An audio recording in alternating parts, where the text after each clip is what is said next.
Yep, good. Well, good morning, all. Good morning, good afternoon, good evening, good night. Insert whatever time zone you want. Hopefully you're all having a good day so far. Hi, I'm Mageius1. You can just call me Mage, and this is Tenchi Muyo Game Hang. Now, before I get started, I like to always tell the story of how some of the tech this game was found. Just like everybody else, you know, we have some stats here, we have some other stuff here. Guess what you could say, one of the things is, just like anybody when rooting a Japanese game, you always just try to find the English patch, and you try to, like, you know, see about, okay, learning the stuff. Now, give some of the basics, and I'll go through some of this. I was surprised when, you know, like, I was able to find some of the stuff.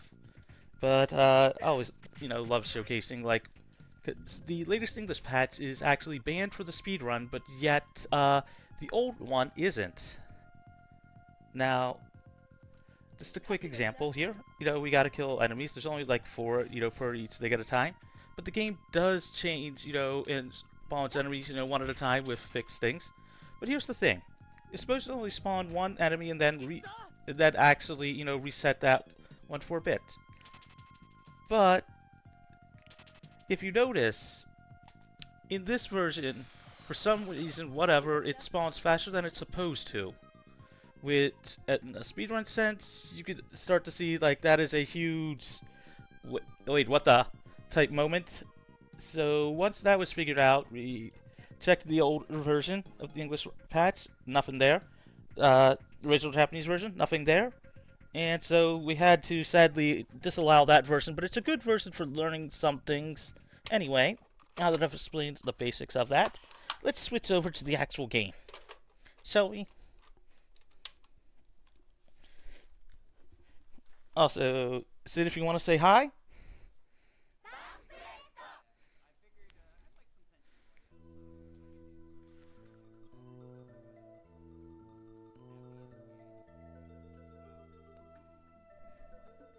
It's a very fun game.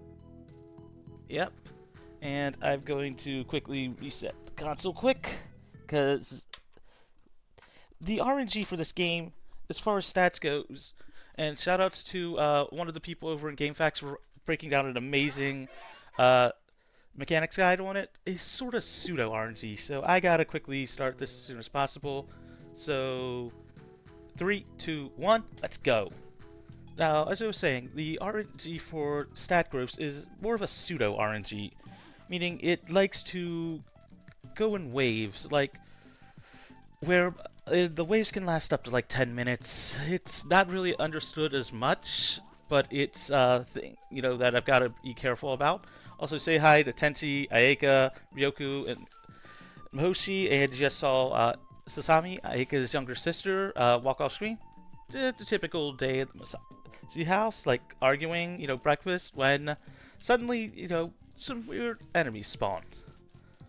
And thus begins Tenchi's grand adventure. So, for now, just gonna keep mashing. And Ryoku, as Chad is pointing out. So, for starters, we're going to start with our first battle here, picking Ayaka, Ryoku, and then Tenchi, in this order. Turn order is very important in the speedrun, as is actual order that you're picked, because of the fact that starting locations are fixed. So, essentially, who you pick in what order determines where they start. And you'll see here, we need to get some levels quickly. You know, not only to deal more damage, but, you know, to do a lot of other things. So, we're picking the best order to allow both Ryoku and Tenchi to get to level 2.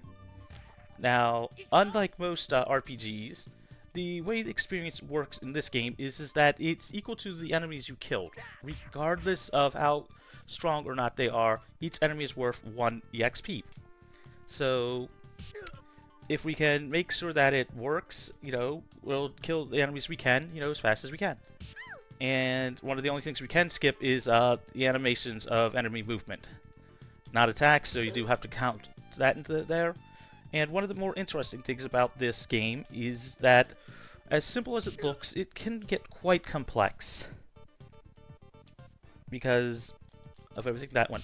Anyway, the way enemies spawn is basically after 10 turns have passed, that's you and your enemies, another enemy will spawn. So when we want to try to get extra EXP, we want to set it up so that way we have as most enemies as possible on screen to advance the turn count as fast as possible.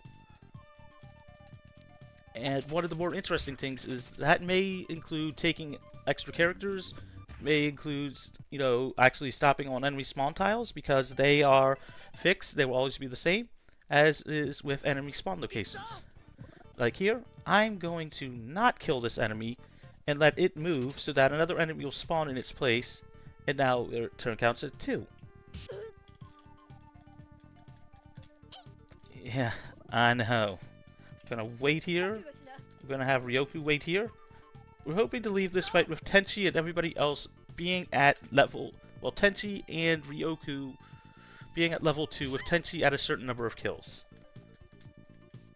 Now, with certain characters dying, that means you don't get any of the experience gotten, but that also means you can essentially set it up so that way certain enemies can be killed faster. Because it's more of a regardless of... Let me double check that. Okay. Yeah, I'm gonna do this here. Let Ayaka actually weaken that enemy so Tenchi can kill it. Now, if you notice the little dots there, that is our attacks. In a sense, unlike most strategy RPGs, we only have to care about the energy needed for certain attacks. We've got Tenchi, level 2. Okay. Yep. Just took me a minute down there. Should be good there. Spin kill there. Tenchi got 2 kills. This would be there. Ryoku will wait. Okay. 1 minute. Let me see which of those I need to kill. Forgetting the actual count, and sometimes you have to just quickly check. Okay, that it is this one here. So move here. Attack here. And then Tenchi will spin cut, which is his next attack that he will enter. And I tend to use the terms from the latest English version. So we'll get that there. Now, as far as kill counts go, and Sid, I'll ask you to help chat out and have some fun with it, with actually tracking the kill count, just for fun. Essentially, it goes the 2 kills for level 1, 4 for 2, equal a total of 6, 4 for level 3. Sorry, 4 for level 4, which essentially equals a total of 10. At 16 kills, it's level 5. At 22, it's level 6. At 30, it's level 7. And at 38, it's level 8. 8 being the highest level, because this game actually wants to be nice to the players. It's a bit more beginner-friendly, and don't ask me what her name is. I think it's Sisaki. I've seen different translations on that one there. The original one being from the early 2000s, and the other one being from a couple from I think like 2010 or 11. But this franchise is based off of an anime, Tenchi Muyo. I believe it's in the OVA timeline or original video animation. It's kind of hard to tell because you also have the Tenchi Universe timeline, the Tenchi and Tokyo timeline, and that's not counting all the spin-offs. Like Sami has her own spin-off, like a few of them. And then you have War on Whatever, which is a follow-up to the OVA. And also say hi to Sasami, the one with the blue hair that's getting kidnapped. If Ryoku is like, wait, what are you doing? Like, I'm the only one that messes with Ayaka and Sasami. Which, ironically, those two are actually, you know, related to Tenchi. It's long, it's complicated, and it's kind of hard to explain all the other stuff like that. So you want to do that there, Ayaka there, and then Mahoshi. Now, turn order is determined by whoever you're at. The first round is determined via which character you chose and the order in which they were chosen. So we're going to move here. And personally, although I could try to get closer and do things, I'm always the person that's like, I'm not going to do math. So if I think an attack, you know, it's just like a coin flip as far as if or if not a certain attack would kill, I'm just going to be that person that's like, I'm close enough, I'm just going to essentially say, screw it, pardon the language there. But, it's more of just like I won't do the math, I'll just like, okay, this attack is strong enough, it should kill, I'll just use it, cost myself a couple, you know, frames of animation to just do that. Okay, getting there. Want to have Ryoku. Yes, I'll just do that there, so I don't have to move, because this game being very old, you sometimes have to take into account not only animation, but how slow the camera moves and other stuff like that. Although one of the nice things is in this game is that you don't have to worry about the fact of how, you know, you don't have to worry as much as mashing, since essentially the mashing can be done with any button, and we're going to, if any of the buttons, that includes D-pad and otherwise. Going to attack here, kill that enemy there, and because that was an indirect attack for this boss here, this is one of the only times where it's just like kill a certain enemy, you don't have to worry. So we're just gonna place that there. Ryoku's going to wait here. Ayak is going to wait here. We're just going to pass some turns to get more enemies to spawn, because we want to go towards 6 enemies, if I recall correctly. Tenchi's at 3. Okay, yep, 10. Oh hey, sometimes you gotta do that. That's one of the interesting things about this speedrun. You can actually stall for a farm, you know, go for the maximum number of enemies of 8. Well, in this battle it's 7, because you can't kill the 1. Or you can do more actual maps, and it ends up being where just doing the extra maps sometimes is almost just as fast as doing just waiting. So that ends up actually being an interesting trade-off. So both routes are very viable. Okay.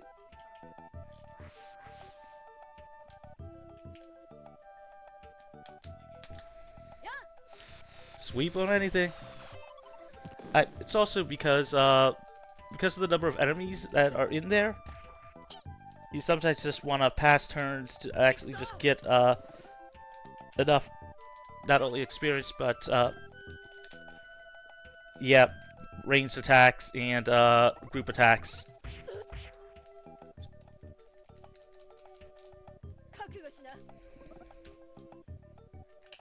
Yep, I'll just wait here. Right now, I'm trying to get both Tenchi and Ryoku to level 3. And at level 3, you get the ability to transform. And this should be the last kill there. I should have held on to the one enemy, but prefer to actually just double check and make sure that it's good.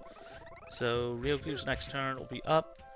At turn order, an interesting thing about it is if they have a speed tie, which honestly, you have like a weight value. If it's close enough to the same, if it's the same value, it's whoever was picked first in turn order is the tiebreaker. Really, game? Okay, got a low roll there, so that means I gotta do that there. Have Tenchi immediately retreat back here, so he doesn't die.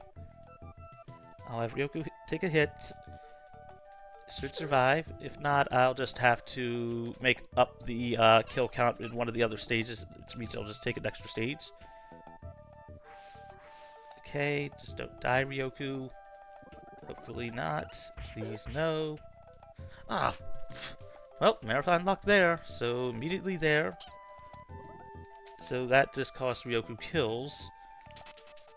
And because of that, it's okay. I've got a backup plan. That just means I can attack here. Tenchi will be at level 3. Yeah, 6 kills. Yeah, Ryoku will be back at 2 kills, but I've got a backup plan on that one there. Got to order it in a certain way. So let's see, where's the quickest kill on that one there? Ryoku could still get her kills there, so I'll swap.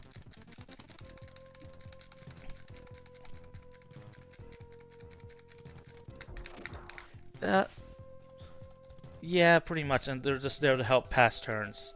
Let's see, what's the fastest kill spot for Ryoku? Okay, let's see. I'll have to have her sweep that one. Yeah, what I'll do there is... Okay. No, we don't need to save. Yeah, we finally got out of the house, so we'll go here to the hot springs, because it's one of the easiest ways to grind, because you can position yourself to where the enemies won't do anything. Yeah, I can set it up to work with that, I guess. She's only out 4 kills, which is not bad. And technically, oh no, because I'm going to want to actually have that to sweep the later battles. As you can see, he did lose that one, and that is actually very rare for that to happen. It happens on occasion, but what I'll do is I'll move here. What I'll do is just have her pick up a yeah, I can just position it to where that'll be an extra couple kills on her, but yeah, that'll work. Planning out ahead because of that there, what I'll do is take an extra 2 battles, I guess, because of turn order, so I can just position it a lot easier. This means she will have to essentially do a few other things differently, and that's going to be a pain. I'm going to lose out on turns, but at the same point, it's not going to be as bad of a time loss. This just means that I don't get the turns for having less than 4 enemies there, but that'll kill there. What I'll do is have Tenchi wait there, have the other enemy move there, move there. Okay, won't be able to use that. Oh, good. Wasn't sure if or not it would give it to me if being there. Because one of the things about this is you have to root on the fly with that one there, but normally she gets 4 kills here, which will put her at level 3. So I'll just have to wait there and take a little bit of a roundabout route to get to it. So build up the kill count again. 2, 3, 4, 5, 6. Move here.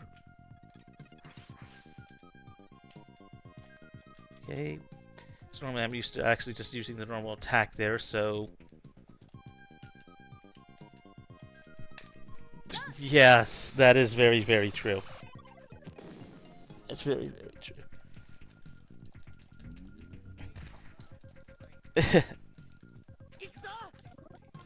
It's not as bad as other things on that one there, although Tenchi's out a kill on that one there, but that there. I'll have Tenchi wait here.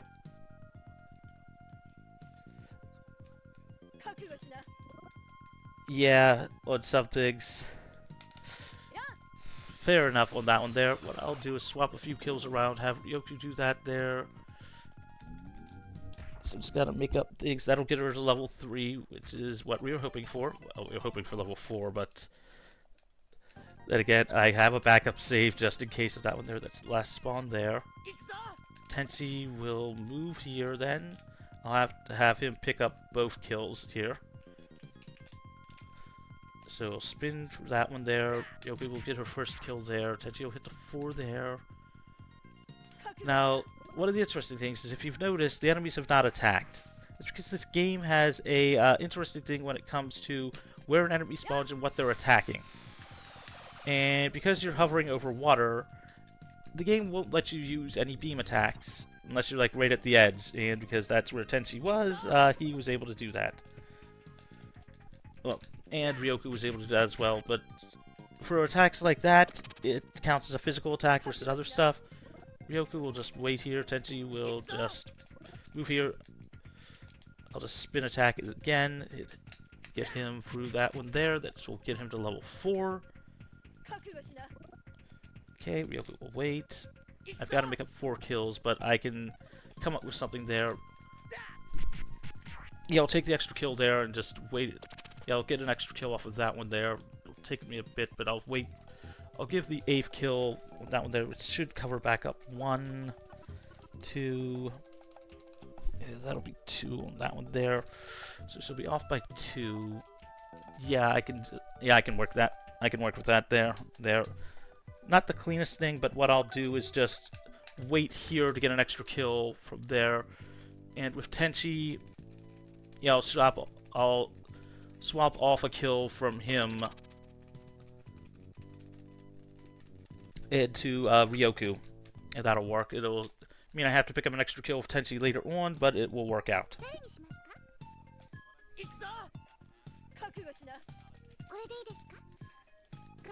I'd say it's more that, like, it's a game that is a lot more free-flowing routing than anything else.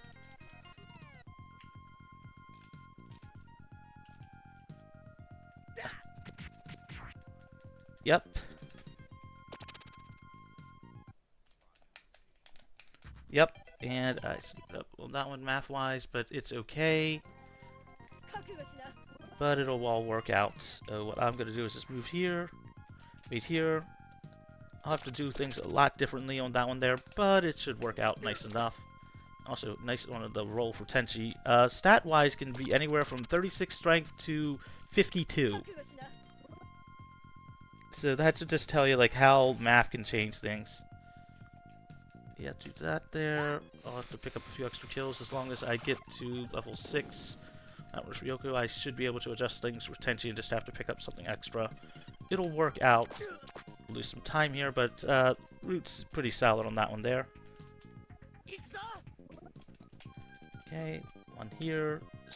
Kill. Yep, kills there. So that'll be a 11 kills. Okay. It'll be 11 kills on that one there. Ryoku. I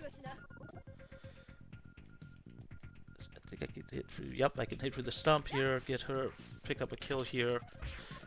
I'm going to want to have her get some extra XP on that one there. I'll have to read around 11, 12, 13, so Tenchi will have to get an extra kill there. Ryoku should be able to pick up every extra kill there. I'll have to have her pick up most of the kills here and adjust things, but as long as I hit her to level 6 before the next, before we proceed further, I can still get things to work out. Instead of costing a turn here, it's going to throw this here. Tenchi to 12 kills. It's more of just making sure I get Tenchi to certain amounts of kill thresholds. And because Ryoku is hovering over things, she won't need to do some damage as much.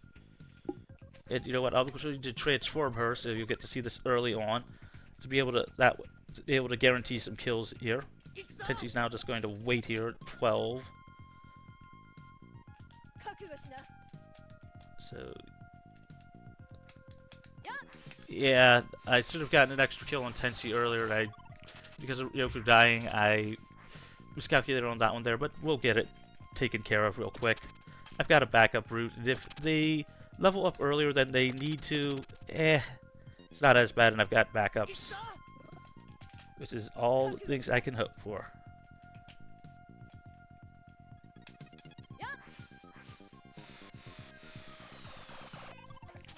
Not just that, but they can be hard carried by 3 characters. We will be leveling up someone else. And that's Washu.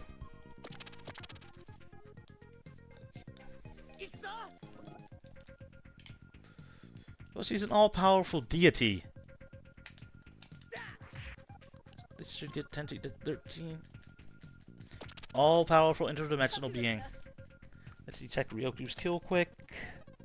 Don't want to have to do that. So, 8 kills. Okay. So she needs 2 more to hit level 4. I'll have her take care of all these, which should get her to level 4. I'll have her pick up that there. Yeah, I'll do that as the route. I'll just take an extra battle on that one there with just her. Yep. She'll pick it up to go to 11. And from there, I will probably have to swap around a few things, but yeah, I can get it to work out. I'll have Tenchi have to pick up an extra kill later on, so it'll work out. I can have Tenchi just pick up an extra kill in the second to last stage before the stage I need him at level 8. As it'll cost me like maybe 5-6 minutes, but that's part of the estimate. Yep, this will give her her light slay, which now she can one-shot all these. This is why we were trying to hit the level 4 early on. So we'll be 11, okay.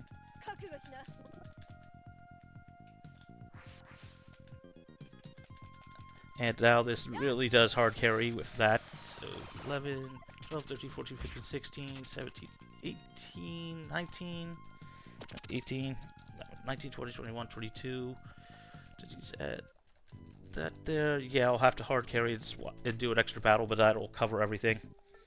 Not the cleanest backup, but it works. Sometimes, like, if this wasn't a marathon run, I would have probably taken a reset there, but, you know, like 10 minutes into a run or something like that happening with a very small percentage chance, it's more of that, like, it's a small percentage chance. You work with what you got. But, technically does kill world record, but, unless I get good RNG, but even then. Yeah, I'll have Ryoku pick up the extra things here and just have Tenchi take a couple extra kills later on. So we want to move Tenchi here, spin cut here. Just the same thing with that one there. So we'll have him get to there.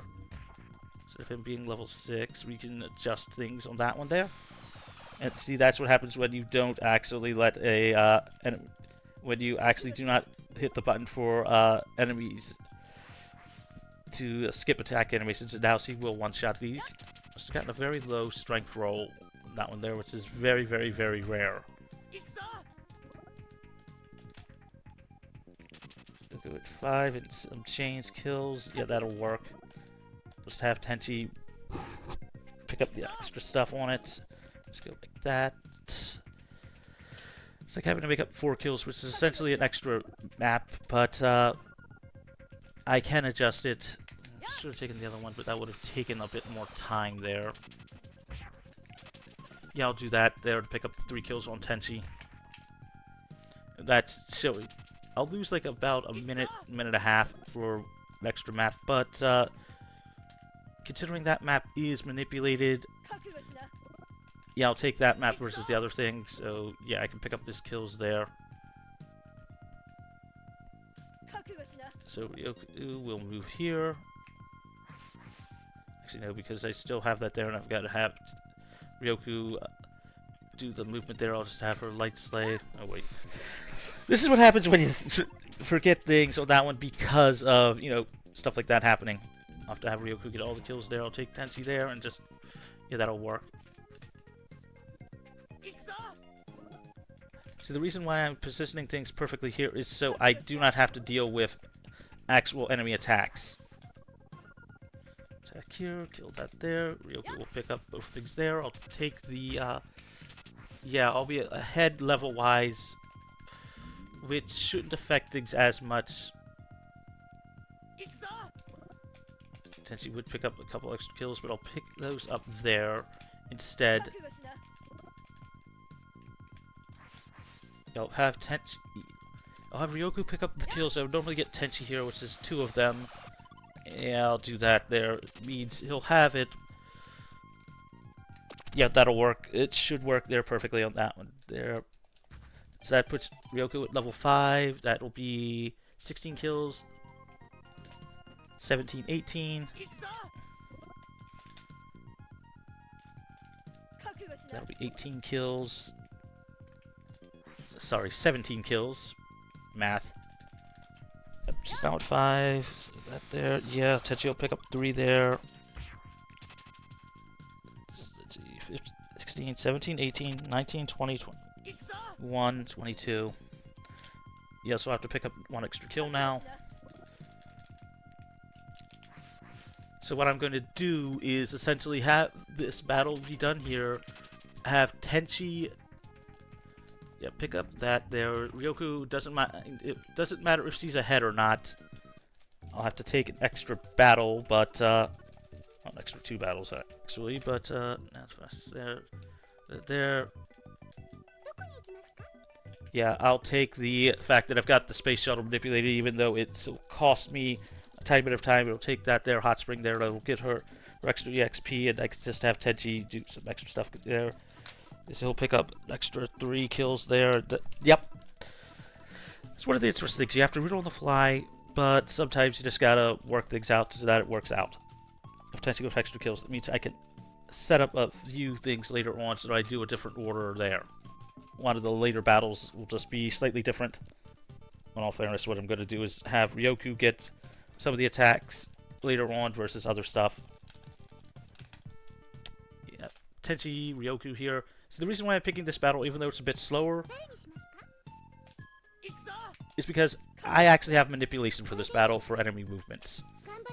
So as long as I do execute the same stuff, it will result in the same outcome. Recall correctly, it's here. It's been a while. It's been a while since I've practiced this RNG manipulation. That's there. Tenchi will spin kill. Both of those. Ryoku will pick up the other two remaining kills.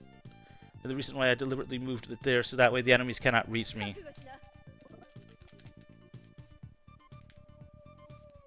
Ryoku will move here. Move the enemies closer on that one there. Tenchi will pick up 2 kills here. That should cover things. Should be a bit further ahead, but that's why the estimate. As I said, one of the nice things about this is it's all about probability on some stuff. And sometimes you get the very low probabilities. That'll put Tenchi at 5. Yep. Put him at 15. Because where the enemies are. Yep, move here, better than the other stuff. I'll have her light slay to guarantee kill these. That'll be 2. Should be 18, 19, 20, 21, 22. Yep. That'll put her at 22 early on. Check quickly. I don't want to have to do this, but sometimes these kill count. Let's see. Yeah. Yeah, Tenchi will just do this here. Could have moved up that one, but really rooting on the fly, you root on the fly. Luckily, I will be able to adjust that stuff. So 17, 18, 19, 20, 21, 22. Yeah. Okay, Tenchi there. Should be able to adjust it to work out. That just means I'll have to do a few different things. Like I said, I lose a tiny bit of time for this, but the nicest thing is this will give me an extra battle at the hot springs. Which is good enough, so that way I can just... Tenchi 17... 17, 18, 19, 20, 21, 22, 19, 20, yep, 2 there, yep, that'll work. That'll work. I'll have Ryoku pick up some kills here, and then Tenchi will just, instead of actually killing time in the one battle, I'll just swap it around. So I want Tenchi to be at a certain kill count by the time we get to a certain battle, and if done properly, it would be exactly 1 kill off from hitting level 7. But, again, you can only do what you can do. Should put him 18, yep. 18 here, yep. 19, 20, 21, 22. Yep. Okay, so he needs 18 kills. Okay, 19, 20. I can pick up 1 here. 18, 19, 20, yep. Ryoku will kill here. Just trying to root around real quick on that one. Probably lost like maybe 6-7 minutes, but yeah, you take what you can get there. Kill 2 there, yeah. Check Ryoku's kill count quick. She is at 20. Okay, yep. Okay, so yep, that'll work here. I don't have to wait any turns. I'll just kill every enemy here. It'll be 21. So she'll pick up the second there. Yep. And Tenchi will pick up that there. Yep. Read it back around. Cost me more time than I'd like, but estimates. Gonna be first time in a while, so I guess I'll just have to use this. Use my other actual good marathon commentary run with having a submission for limit break, sadly, but I'll laugh at what the game decides to troll ya. So that'll be there. Should be at 18. Nope. Yeah, it should be at 18 kills. So 18, 2 there, 2 there. Yep. Don't need to save. We'll go to this again. Yeah, that'll put me back on that one there. Extra 2 battles, but like 6 minutes is give or take with some adjustments. Because rooting on the fly is a thing. Should still be underestimated, but... Okay, yep. So Tenchi, Ryoku, she'll hit that there, and Tenchi will be that there, yep. And now we're back on track. Like I said before, this game is very free-flowing and very like forgiving for possible, for when things, don't work out. No, it's this year, that'll work. Just having to remember the actual changes to that one there. Yep, kill there, Ryoku will get her 2 kills, and Tenchi will get that one there, so that should work. Because I'm not even going to try to worry about the damage rolls, I'm just going to eat the couple seconds to use a light slay to confirm the kill versus trying to do math, take the strike versus other stuff. Okay, yep. So she's ahead by 1, doesn't matter. So she'll take the other kill there. Tenchi should be at the correct numbers for it.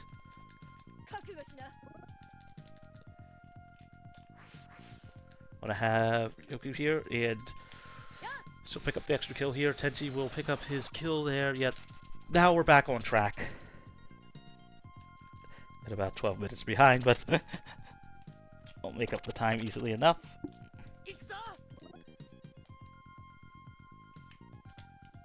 Okay, yeah.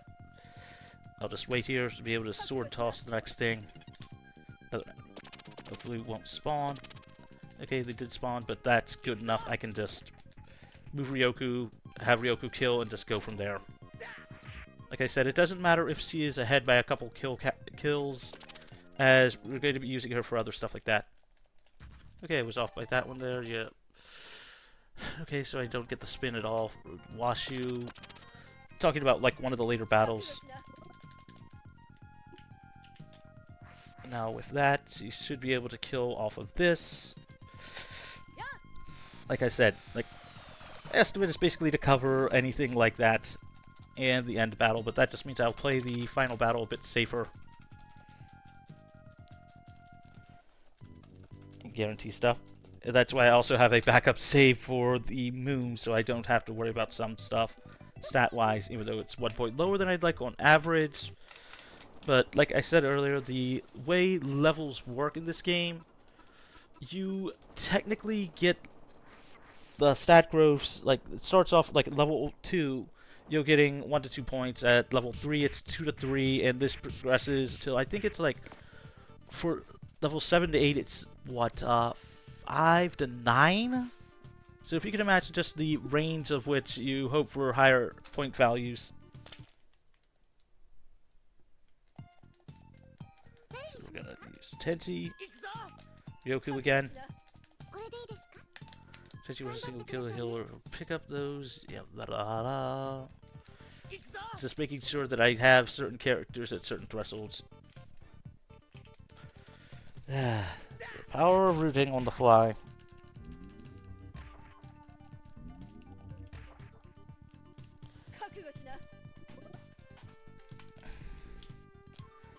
Here, Ryoku at her strength, she'll be able to one-shot these.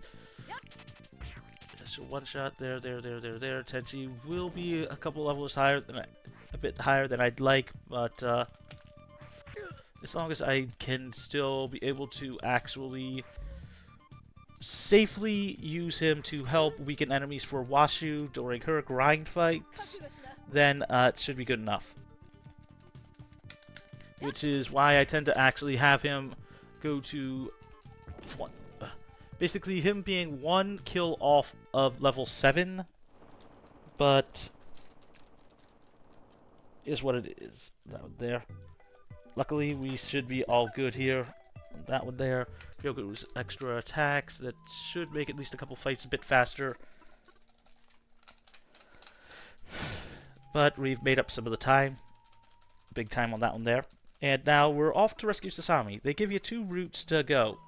If we go the upper route, it gets there a bit faster, but stronger enemies on the way, and it's sort of like you would want to time out stuff to gain more kills there versus what we're doing, which is taking some extra fights.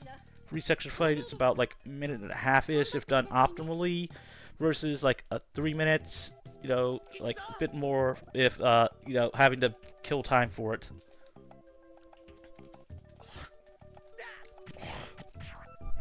Like I said, it's been a while since I've had to adjust some things on the fly. Ryoku will move here. And just guarantee it, because at this point I'm just like, yeah, I'll take some time, because wanting to just guarantee things versus anything else. And I know the enemy here is basically got almost no HP at all, so I don't have to worry. Although enemy turn order, if you've noticed at this point, the enemies are moving more than, you know, I am. That's because the developers sort of, well, they put junk data in the slot where it checks for enemies and having haste, and that junk data sorta, even though no enemies could get anything other than attacking and moving, it gave them all haste. So you have to sort of plan around that, which we will be doing. Tenchi's ahead of kill, so I'll have to guarantee the using the sword attack versus going for the gamble of a spin attack later on. And now, the one and only time you'll see Mahoshi, y'all. The reason why you don't see her at all in the run is all of her attacks are... they have a chance of, you know, failing. So, because of that, we sort of don't want to use her. So, we're going to move Mahoshi here. And we're going to move Ryoku here. This is one of the more interesting battles in the entire speedrun. And this is one of those times where you find it just by trying out something, you know, in an emulator and just, okay, I want to see if I can find you know, manipulation for this, and that's what I did. Bye, Mahoshi! See, moving there basically forces the enemies to focus on Mahoshi since he was picked earlier in turn order. And the earlier you are in turn order, just like Final Fantasy 1, the more likely you are to be chosen as the attack target. So because Mahoshi was picked first, we can just, well, and this is the first opportunity you'll see Ryoku's Beam Squall. One of our most powerful attacks, and it just dramatically will, it won't wipe out all these enemies, but it will leave them with like very little left. I mean, it can if high roll. Let's see, one. Did we get the high roll? We got the high rolls. Because those will, on average, leave the enemies with 1 HP. And she'll hit level 7 here. So 1, 2, 3, 4. She's at 30 kills. She's now 31. She's 33, 34, 35. Okay, yep. 36, 37. She'll be at level 8 early on. So I can do a bit of a different spot for guaranteeing kills. As he should be ahead of kill, so yeah, I'll position it so that way he can just kill that there. Yeah, that'll work out nice enough. So we're gonna use Ryoku here. This is the hardest battle in the game. Hardest. Sid, you interested in seeing something very cool? Hardest map in the game. It's all good. It's all good.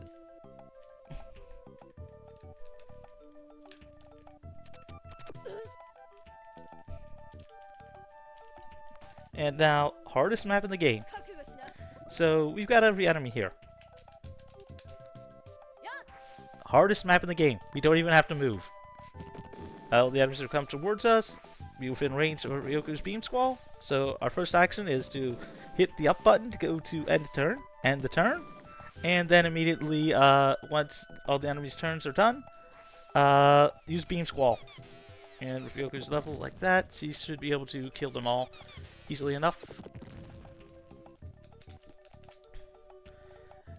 Low roll. I'm gonna lose time here, but 34 EU. 39. 42 low roll Ryoku. Not the worst, but just killed these off. And you can see right here that how low of a damage roll that was.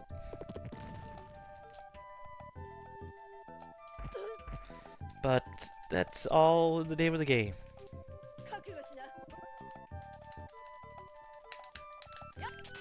But it is consistent enough to know when you're going to be getting some stuff, when it's going to be a low roll and when it's not. Yep. Luckily, I've got backups for some of the stuff on it. And also, now we have finally rescued Sasami. Sasami you'll actually see a bit on that one there, because she's got an interesting ability. In the translations, it's Sasami's shield, but it doesn't give defense. It actually is the haste ability.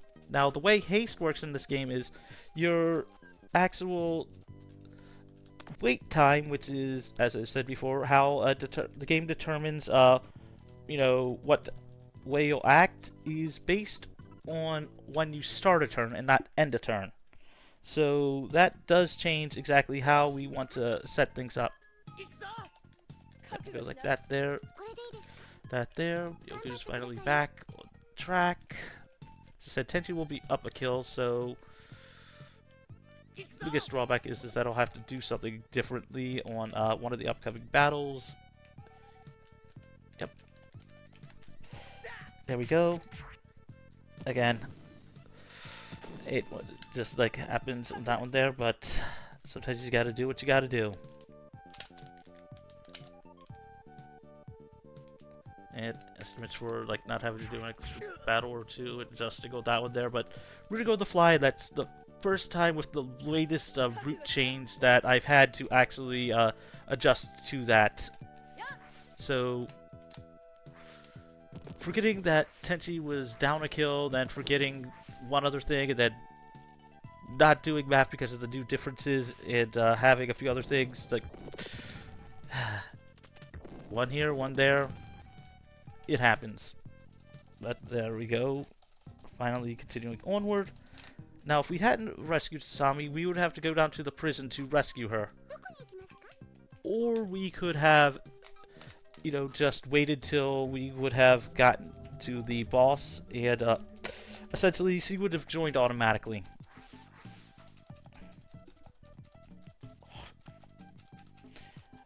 Ryoku basically wanting to be close to Tenchi, as this show does have some of the old harem tropes, but not in the more modern sense of, okay, let's have it be like, you know, all ecchi and just, you know, fan servicey. Not as much. In fact, barely any on that one there. Tenchi, I will check where he is on kills here. Actually, nah, he'll just be there. Just do that. It'll be good enough, and I'll just risk the possible crits and just make up the extra kills in the revisit for this battle, as we will be doing this battle one other time. 7 and a kill. Okay, so yes. So I've got to be a bit wary of just what not to do for the follow-up. Take this here, just to guarantee it, because Ryoku's a little weaker in strike than I'd like her. And there is a huge difference between 41 points and 42 points here. Yep, she'll get the extra kill here. She hit 8, Tenchi can kill then. Yeah. Oh. Now Ryoku acts first, so Ryoku actually has a faster wait time than Tenchi, so that's why she's acting sooner. Tenchi at 8, okay. I've gotten this kill here, so yeah, that finally caught back up. Took me a bit of extra time because of, you know, the fly, like I said, but I'd prefer to have him not be there, and this is where I am going to take a safety save quickly. As, if you notice, we have been going first in every battle. That is because of how roles work in this game, and as far as actions go. And also say hi to Washu, our intergalactic, kooky, well, scientist. Who also masquerades as a multi-dimensional intergalactic deity. At least in the, one timeline.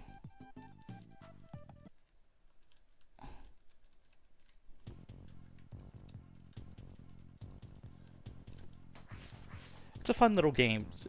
Say, explained in chat. It's just a fun little RPG, like strategy RPG. It's great for actually teaching you how to root on the fly, and it's pretty simple and easy to just pick up and learn. Yep, I'll use the Sasami order. You'll see me actually plan out my moves ahead and just thinking about just like how things should work out. So we want Sasami, Tenchi, Ryoku, Ayek, and then Washu. This is done deliberately to help with preventing a certain enemy from running away. And that is one of those scorpion enemies. That's because, essentially, the scorpions, although we can skip their animations, they move very slowly. And because of that, we don't really, I should say, they move pretty fast, they have high defense, and we want to avoid them moving as much as possible. So to guarantee that, I am just basically going to use Ryoku here, and just guarantee a kill. It also sets it up so that way we can start the count later on. This is also a great battle to showcase just how manipulating the turn order and spawn count are. So we're going to use Washu here. Washu is nice in the fact that she is the only character that has both a buff ability and a actual ability to heal. So she is essentially our sort of red mage character for the run. And we want to wait here, Tenchi, attack here, weaken that for really? Crit. Okay, that means I've got to do it a certain order. Because I was hoping to get Washu that kill. Well, to feed that kill to her, but that just means she's going to have to pick up 3 kills on that one there. So 1, 2, 3, 4, 5. Yep. That means Ryoku will have to move here. I'll lose a little bit of time on camera movement. Washu will move here. So I'll have to pick up the spawns. See, right now we're just trying to prevent all the scorpions from actually moving out of the way and just being a pain in the arse. Washu, move up here. Wait here. Get the turn count up a bit. Yeah, Washu 1, 2... Ryoku will move here, blocking off an enemy. Tenchi is going to be used here to now just weaken this, because you'll see it has a lot of defense. And getting lucky with the crit there, because... Oh. Move there. Attack here.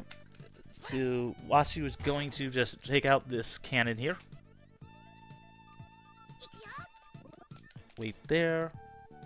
See, the reason why no more enemies are spawning is because I have Ryoku right now standing on the spawn tile for one of them. And as soon as I move her character, another enemy will spawn.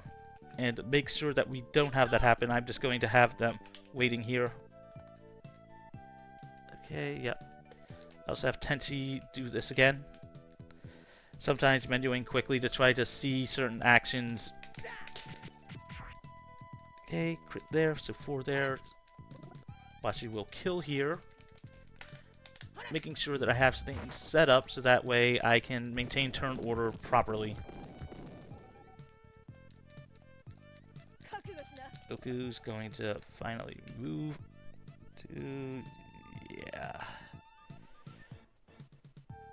Now I'm going to wait the turn, have Washu move closer, then make sure I've got the guaranteed kill spot there. Like I said, I'm gonna lose a little bit of time, but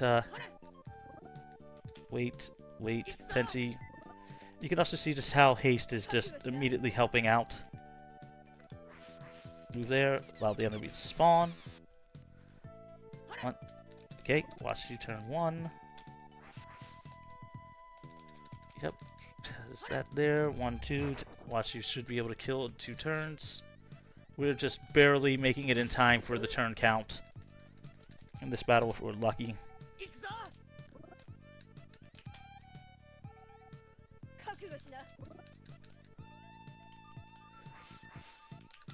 I have to do that there, but I've got to remember where the one enemy spawns so I can just immediately get rid of it.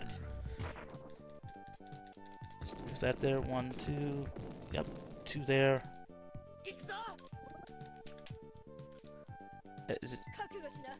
You can start to see just how fast the enemies will start spawning. I'll see there. Ryoku immediately on her next turn. So you can just start to see like how annoying those scorpions can be and how much the camera movement can add up. Punch here, hopefully it kills. Okay, so we'll take 2 turns there. Ryoku will kill the scorpion there. Okay, we'll use that there. Like I said, I know I'm gonna be behind a little bit. In fact, behind by a lot more than I'd like to admit, but again, percentages are a pain in this game. There's that. Attack there. Masu should kill. Because normally I'm like a couple battles behind. Oh. Yeah, that'll kill there. Give her 1, 2, 3, 4. Yep. 1. Yep. 1, 2, 3, 4. It's more just to set up some stuff for later on. Yep. Close enough there. And the reason why I saved before that battle is so that way if I got the turn order to where Washu, basically if the enemies had actually gone first, that completely makes it like the battle could be even 10 times longer.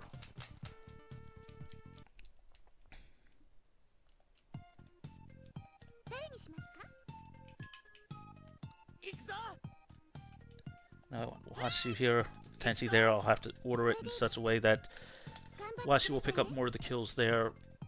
Okay, she's at level 4 because picking her up, that one there, even though we would her normally.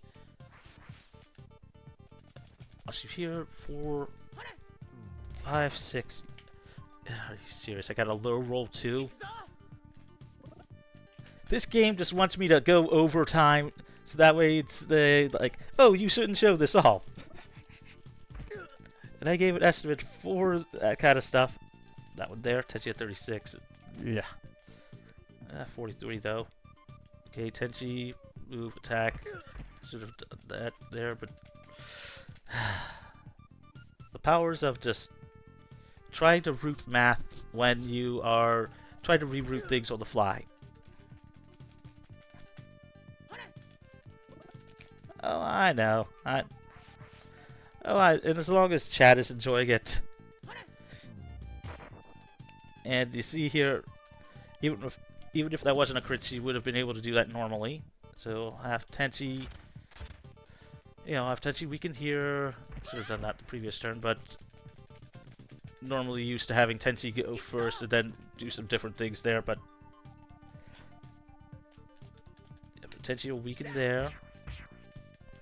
Washu can now one-shot all 3 of those. So we're not going to move her at all. We're just going to one-shot the enemy here.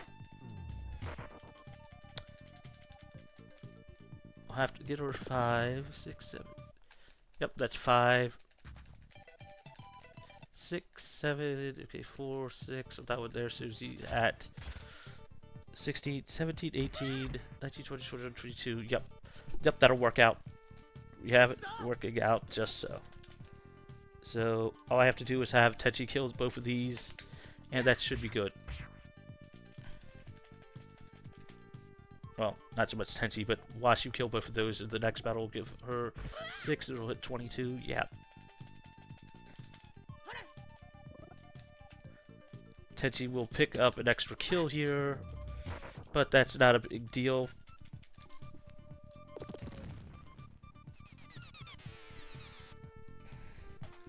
It's all rooted out, so Tenchi will just throw his stick at them. Or his sword toss, depending on what you want to call it. And we'll move there, close to Tenchi. Washu will move here, just so that way we can adjust the camera a bit, so we don't have to see things on that one there. Luckily, Tenchi should be able to throw his sword across the hole. 1, 2, 3. Counting spaces on that one there. Okay, go to Tenchi. Tenchi will just... Rather than dealing with the possibility of a 0 damage hit, I'm just going to spin attack, guarantee the kill. Continue onward with that. So that will work there. Washu now has 18 kills on her, and she's going to be taking the next battle solo. Since we can... There's the correct thing there. 4, 5, 6. Yep.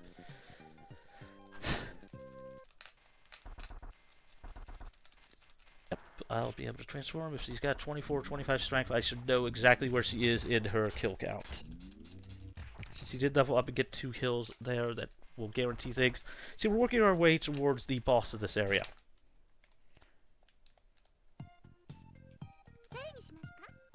And we just want Washu. Yep, 5. And that's one of the nicest things, is because it'll show the character's level, you can immediately see where certain characters are level-wise and immediately know where they are in the kill count. So 24.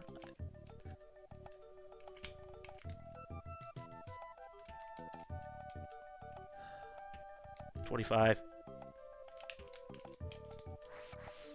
You know what?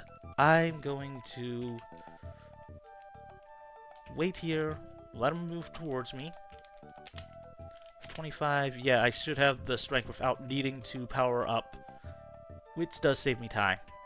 So we're going to move all the enemies here to just wait it out, have them come close. And we're going to wait, and we're going to transform Washu into Nurse Washu. For those that have seen the show, it's one of her little things, as far as just stuff that she does on occasion. You know, being the sort of,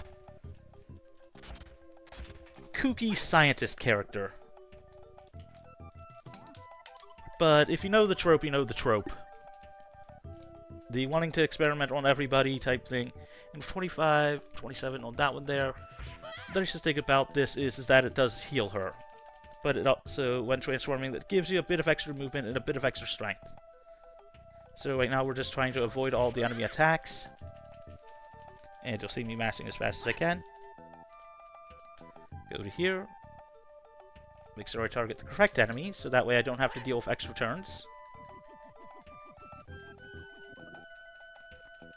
And we just barely have enough strength with this to be able to one-shot all these enemies without having to buff Washu with the, essentially, the Brave ability, or the... God, I think it's like either... The English name was like, Washu... No, Washu Party was one of the others. It's... I forget what the term is on that one there. But her buff ability. Doing this.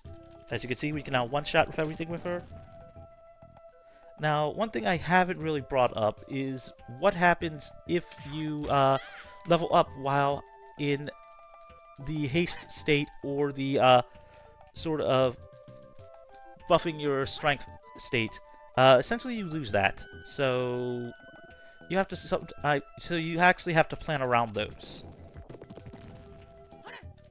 And because we are technically ahead in the turn order, we can immediately do this without having to wait a turn.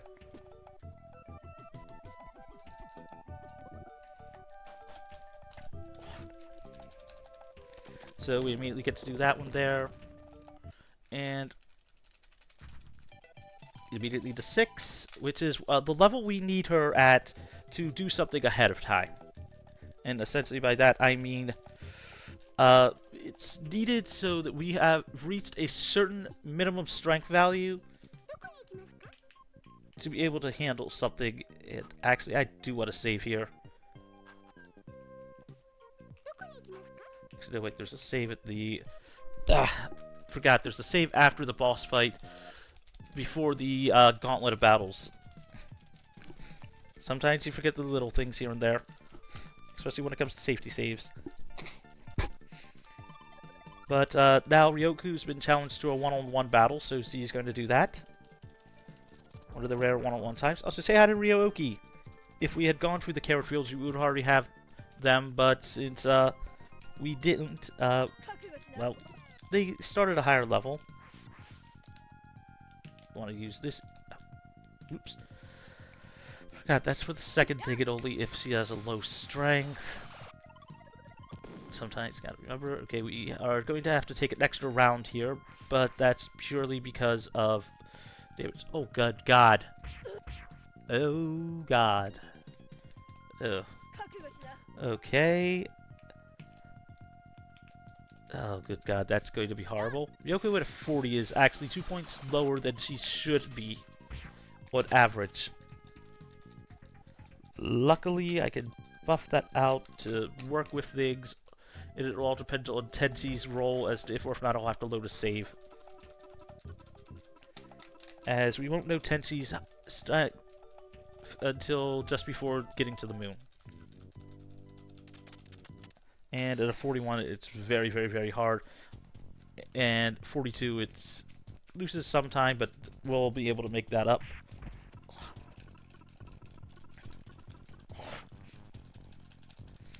Okay, so we'll buff there, buff there. And now you see the main villain of this. Do not ask me their name. It's been a while since I've read the based on that one, but it's a sort of colleague of Washu's that is annoyed at her, so decides to kidnap Ryoku. So we will be without Ryoku for a bit. This is sort of why we had to actually level up a second character, and Washu just having the ability to buff herself makes it so that way we don't have to worry as much on things.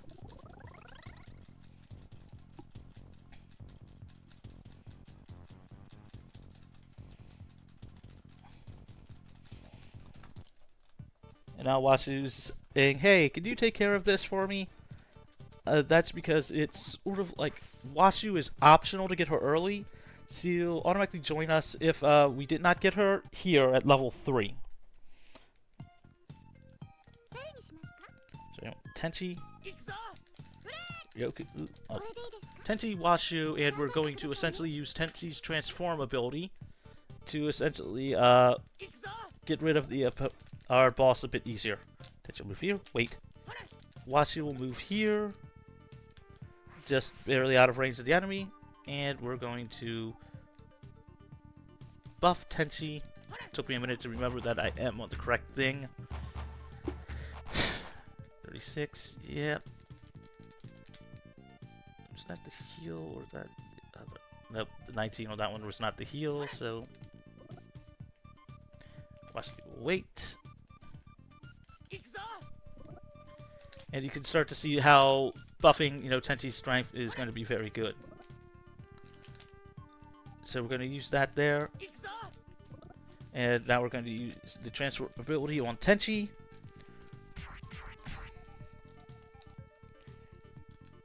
So that is that positive. Watsu's still going to wait here. And Tenchi's going to move forward and use one of his ranged attacks to essentially one-shot.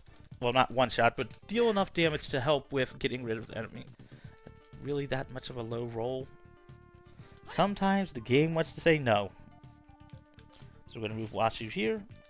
Washu will pick up the extra damage. Tenchi will use his kick attack to help with that. CC2's not that bad on a roll for it. Wait, now we don't need to worry as much as to just, as long as we get rid of the enemy, we get rid of the enemy. Okay, yeah, Washu with her attack should kill. If we're lucky. And sometimes you can also see just where the RNG can screw you over. And Washu Doll here, which is her ranged attack. Sometimes the game just says no. As you can see, just a couple points off on that one there. Luckily, Tenchi can just move forward and use his normal attack. As even just a normal attack takes a bit of energy. So, you gotta plan for that. There we go.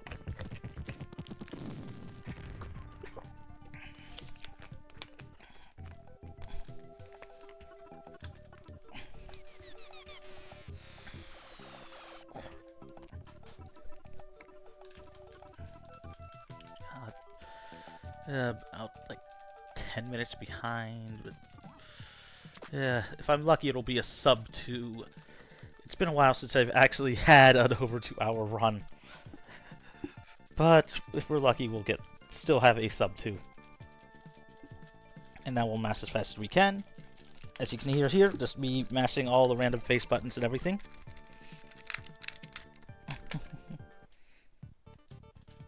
And now we're going into outer space. And fun thing about Ryoku is they are also a transforming cute mascot and spaceship.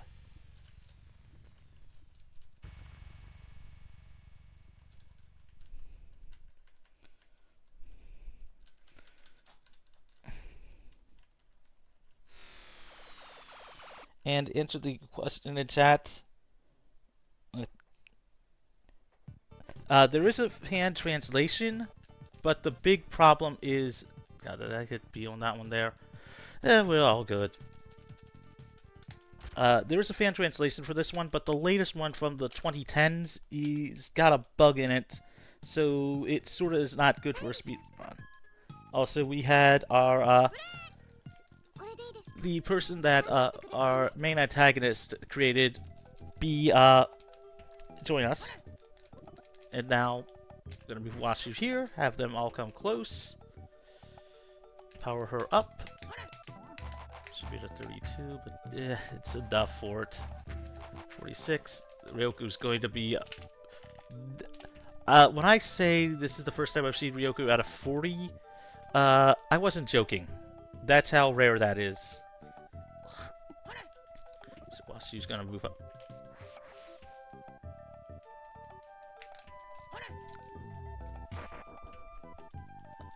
For those that want to know why the Japanese versus the English patch, the latest one has a glitch. If you look, well, it's got a bug. If you look at the beginning part of this game, it spawns enemies faster than they're supposed to be spawned. So essentially, it sort of makes it, say, just for a speed run.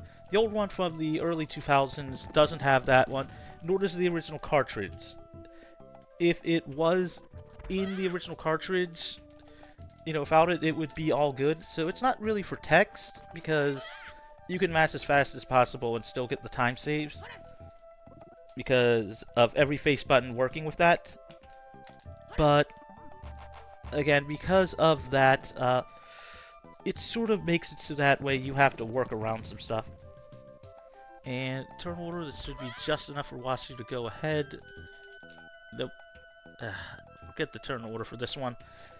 It's one of those small subtle things that, like, it's there, I've rooted for it, but sometimes you have to remember the exact turns on that one there. And for me, because I've rooted a lot of this stuff and I'm tracking kill counts, like, I'm just one of those people that's like, I don't need notes in front of me, I remember most of it.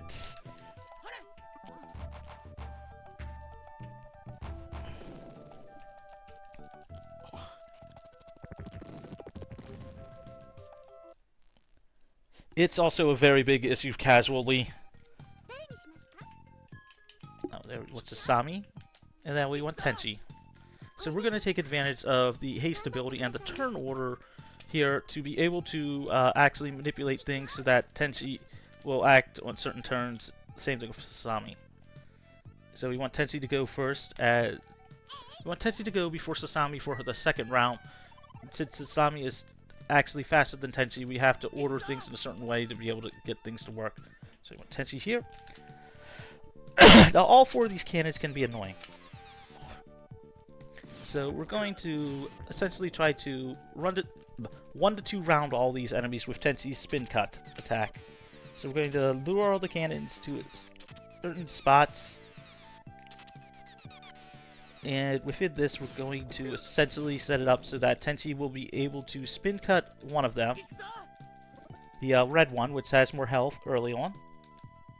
And the most annoying thing is that I sometimes have to turn my head a little bit to make sure I've got the spacing correct. Now we're going to move Sasami up here. And essentially what will happen is all the cannons will come close to Sasami. She'll survive at least 1 to 3 hits. Sorry. She'll survive like 1 to 2 hits total depending on the damage range. We are hoping that she actually gets taken out so that way we can save some turns. Okay.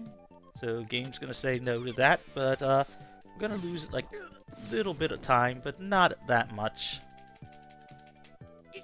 So Tenchi is going to move here. Should be in the proper spot. Yep. It's trying to actually think of a 9x9, you know, an actual grid of 3x3 in certain orders. Gets high roll there, so that'll make up for it. Wait there, there. The red cannon going after Tenchi just means that I can just set things up, and as long as he stays there, the other enemies will come right towards him.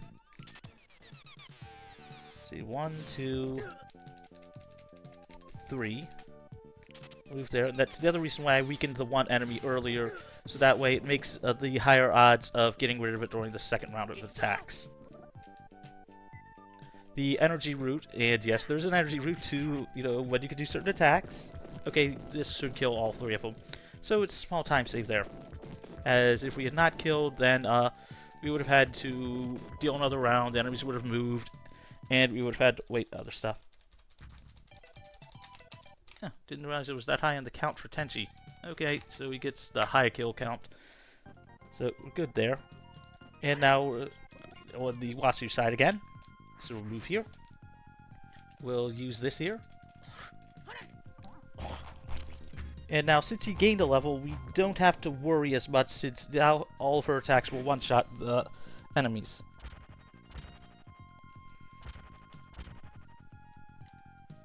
So we're just going to mass through everything here. Just have all the enemies come close, and we're going to one-shot everything here to essentially guarantee everything. As long as we have Tenchi with a high enough strength, it should be good enough. Luckily, I do have a backup file for just in case we get very low strength rolls. Washu's just going to get through all these enemies. Time save, we don't have to wait a turn or use the animations for having her buff herself. So we're just going to take out all these enemies. We should have one spawn barely at the end, which we'll have to take out, but especially in the first battle, there is a setup to be able to skip that last enemy, but getting an extra kill early on does help. Yep, this will give her 6 kills. That should put her at level 7 now. Yep, 2 plus the 4, 5 the next battle. Yep, she'll reach level 8 before then, so I can do that at 37. For plus 7, she'll be at minimum at level 4. Not level 4. She'll be at a minimum of 40. Yep, 44, which means I can use her to help compensate for Ryoku towards the final battle.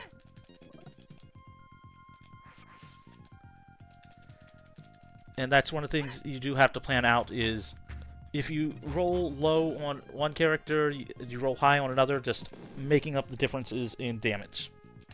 And that's one of the nice things I like about this route, is that it's more forgiving. As you can skip... Okay, 42. We good. We don't have to take a safe. We don't have to reload. 42 is not the strength we would want. We'd prefer at least 43, but we can take 42. That just means we'll have everything set up in such a way that it will help. Yeah, do that there. Let them all come close. That should work, so I can move all things there. Spin cut will kill, and then we'll follow up with that. We'll just have some turns pass, have Tenchi take a few hits, and we'll position ourselves in just a spot that he can essentially In this case, let's see, 1, 2, yep, no real spot that I can put for hitting all 4. But what I can do is move here, use the spin. This will kill all 3, provided I don't hit the lowest possibility of a roll. Those damage range. We're doing good, doing good. Okay, now I'll just throw his sword toss to essentially get rid of the last enemy. Even though I load all on Ryoku, that just means I'll have to make up the damage difference with Tenchi and Washu. Actually, because I forgot the stuff, I'll just eat the extra sort of second there to use his very strong attack to just guarantee the kill.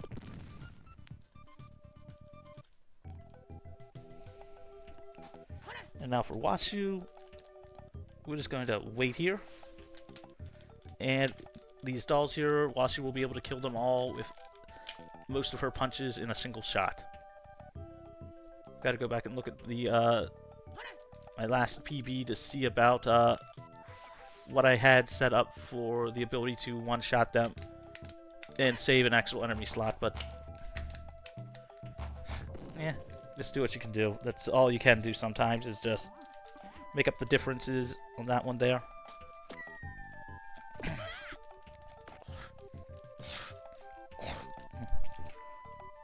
Yep. This is good there, 37, so she'll get that there, kill that there, Just, as I said, I am just rooting on the fly for the actual kill amounts and where I want to attack. I may have things mapped out to guarantee movement, but sometimes you can't control damage range. I will point out that there are other routes to this game, and it's all about the average of what you can do, when you can do it, and how you will damage things. So 2. Washi will go here. Turn it down to 2 or 3. Okay, that'll cut it down to 2, 4, 5, 6, 7. Yep, I'll get the space. I'll get the ability to skip a kill, most likely. 4, 5. Please, you'll get an extra turn. Okay, 6. Or is it 7? Okay, 8, 9, 10. If I get the turn roll, then I should be able to do it by essentially 1 turn. And if not, I'll just use the Washi doll, her ranged attack, to essentially do things. Yep, off by a kill count. Supposed to weaken punch there. It's all about trying to remember the which turn order each enemy does. Actually, I gotta remember whether or not this run has a lot of small details in it to basically make it go fast. It's simple enough and easy to learn, but it's also very detailed in as far as just how you can truly save time. Like small camera movements, positioning, like 1 space here versus this because it will save a movement of the camera slightly.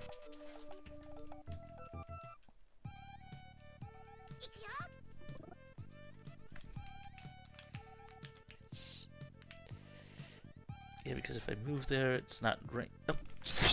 Ugh. Okay, now I might be. Well, I shouldn't be in trouble. Just that just means Sami will take an extra turn more than I'd like, but yeah. Oh well, still, they'll get rid of her soon enough on that one there, because this is one of those battles where she really can't survive enemy attacks. If we're lucky, she will take a. She'll die soon enough, but okay, survive, please. Good, good, good, good, good, good. There. Good. Okay, don't mash too fast, mage. Hell, that nearly cost me a lot more time than I'd like to admit because of mashing too fast, but sometimes that's how it is with a game. Move here. Attack here. If the enemies are going to get close, we're going to do that there. Because the Sami survived, that means that I get to do things in a certain order a bit differently. Yep, there's that. You will have enough range. What I'm going to do is surround all the enemies, have all the enemies surround Tenchi, and set it up so that way he will essentially use his ultimate attack to essentially finish off all the enemies in a single round or two. So there's that. Okay, come on, other enemy. Please come closer. Okay, we're surrounding all those. We should be able to get things together once he transforms. Really? One of those enemies is going to run away. Hopefully I can kill all three here and then essentially throw that there, but hopefully the other enemy will move close again. Sometimes it just takes like some of the smaller things to get things to work out. And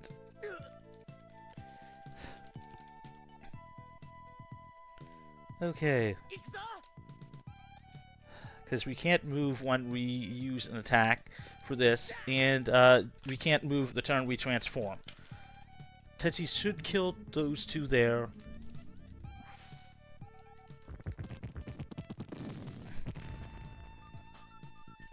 If not all three, if we're lucky. Kills that there.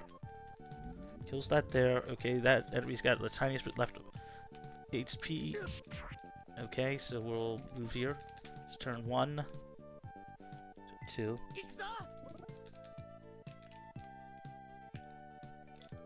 Have him move here. 21 should be enough to kill. Yep, then I'll throw the stick at the last one. It's turn 3. Moves close, okay.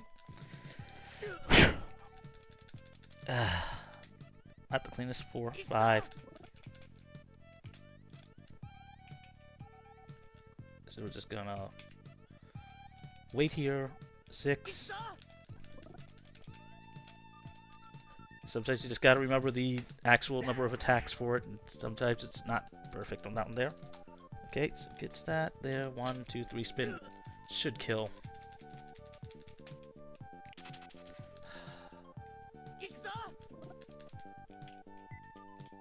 So we'll set that up so that way I can set up to kill the last one. 1, 2. Like I said, this run is very detailed. So we're just gonna wait here. Okay, Tenchi shouldn't die. He's got enough to survive it. 4. He'll take that there. Should have just enough in his damage range. Attack there. And just to guarantee the kill, we're just gonna go overboard and just... Serious game. Low rolling that too.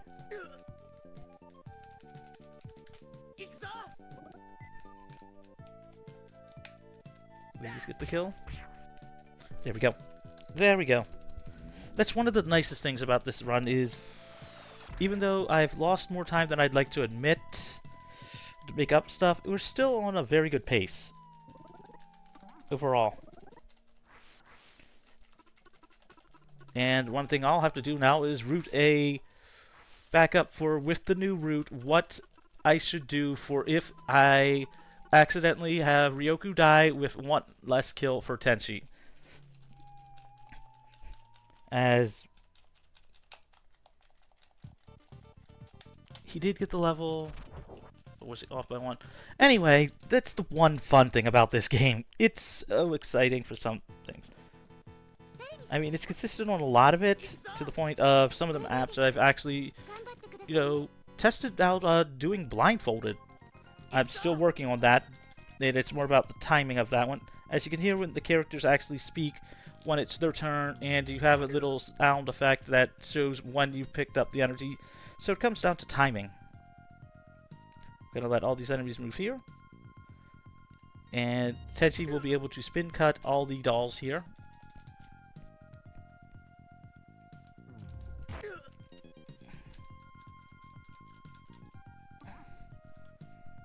Like I said, it's not the best, but it's not the worst.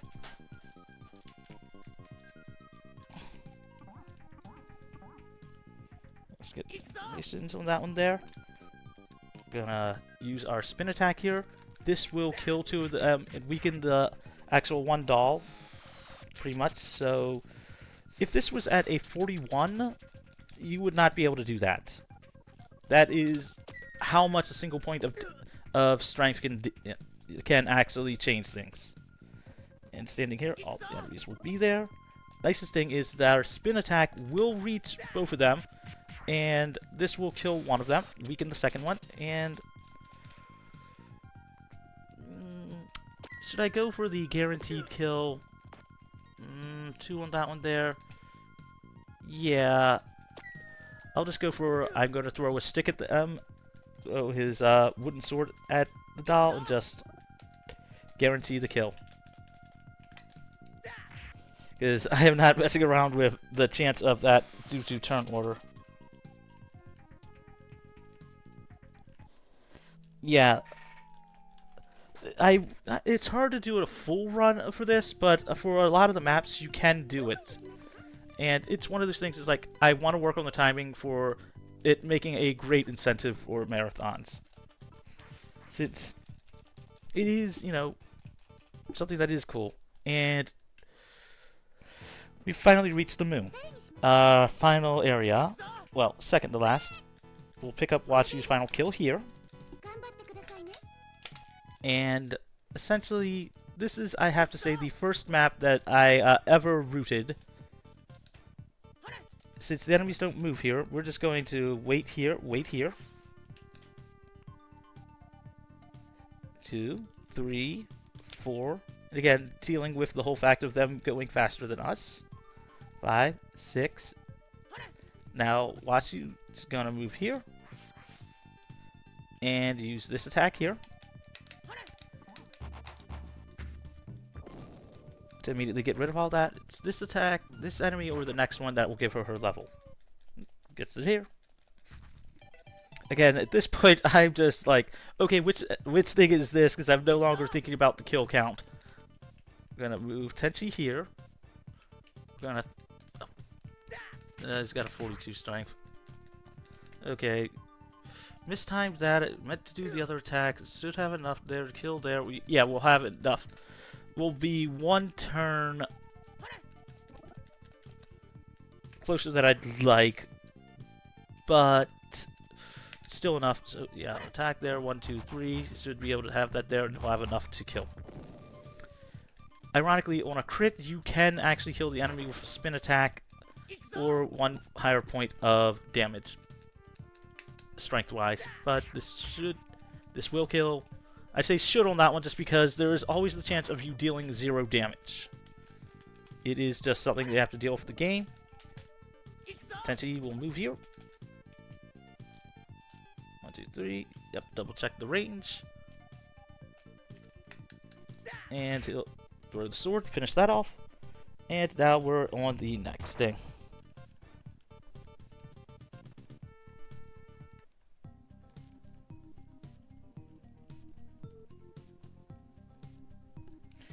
That's the one thing about this game. It's so easy and so forgiving to people that want to try learning it. To the point that I'm even trying to work on a guide for this where you can just follow step by step on just the movements and be able to get a good time with it.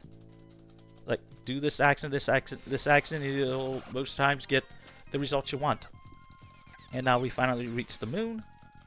So we're going to do the same thing that we did last time. However, with higher levels, well, we'll finish this battle a lot faster.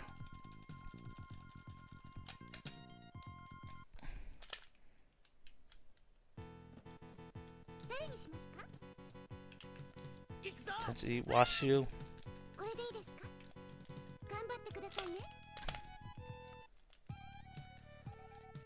I do have to say shoutouts to our other runner for actually finding some of the setups.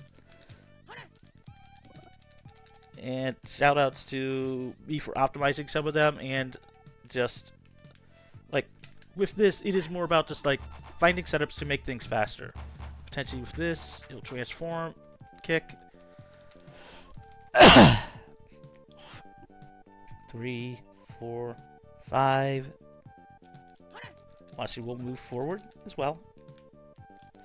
Basically, having her just out of range so that way we don't have to worry about things.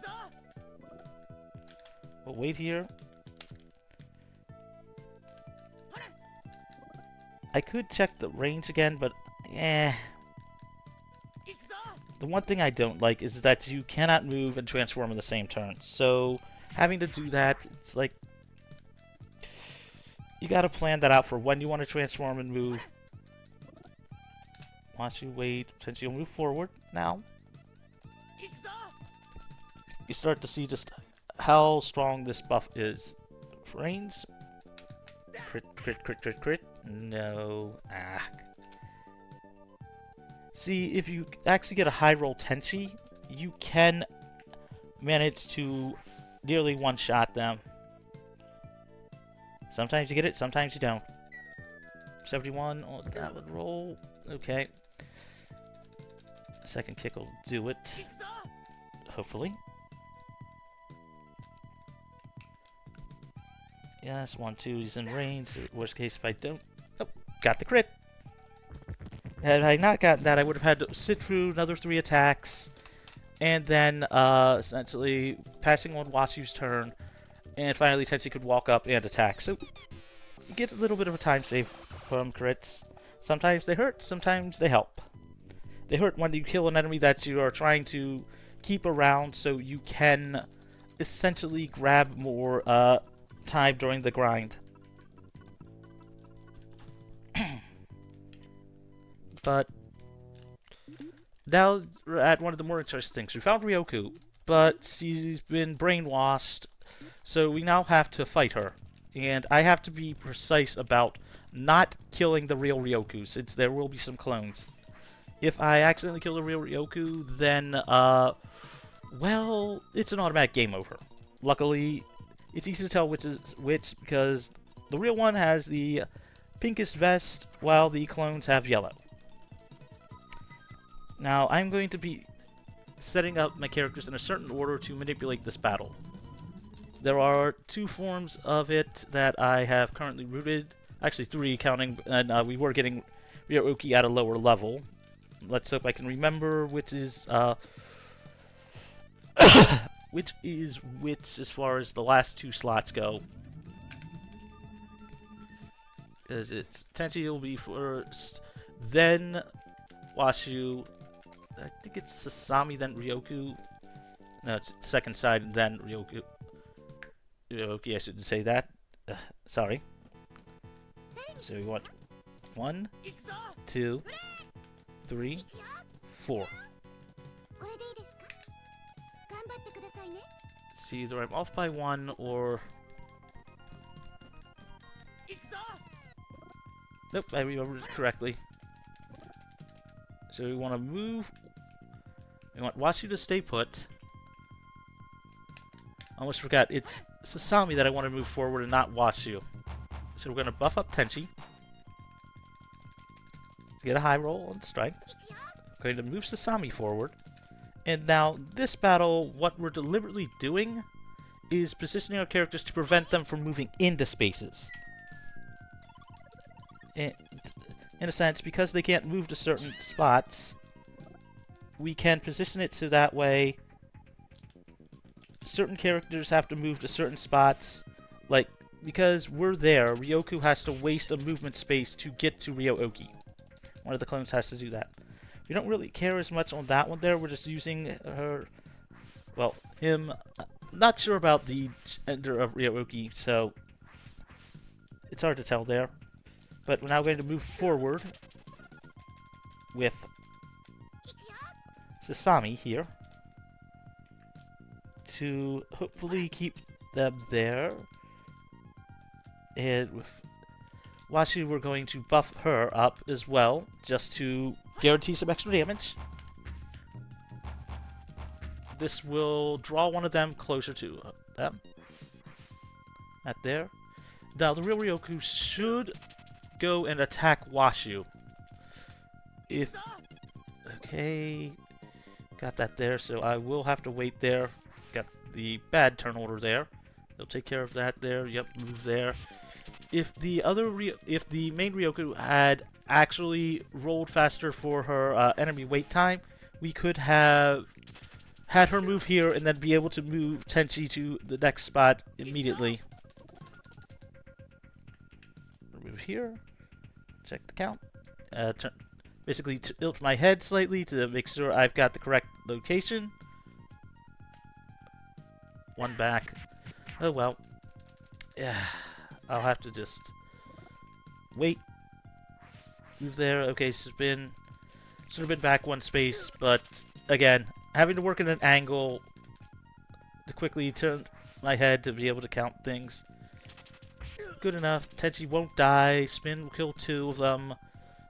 It'll take an extra round, but it's good enough. So we're gonna mash through all that there. 1, 2s. This is also why I powered up Washu, so he's in enough range that since I won't kill all 3 of them in a single round because of that mistake, essentially Washu will do cleanup in a sense. And the last one is essentially at 1 HP. I should use the doll, but nope. Okay. Sometimes it's like if you're unsure, it's just best to say, okay, I'll lose the time, a couple seconds to just make sure I get this kill versus other stuff. Okay. Tenchi will take the hit here, attack there, and just go from there. Like I said, I could straight off tell if something is not going to work, that I know what the damage threshold is. Because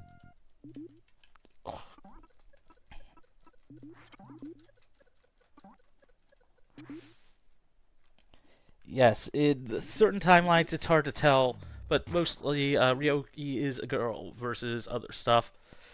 Also, if you want to know the ages of the characters, Tenchi's, I think, 16 or 17. And everybody else, well, except for Ryoki, who is like 1 year, if that, because hatching from an egg, but Ryoku, Sasami, and Washu are multiple centuries old. They don't look it, but they are. It's kind of weird on that one as to ages go, because intergalactic type stuff, being able to stay alive for centuries, age-wise, like, it's complicated there. Now we want in order. It's been a while since I've had to do this menu with other stuff. Sasami, Washu, Ryoku, Tenchi.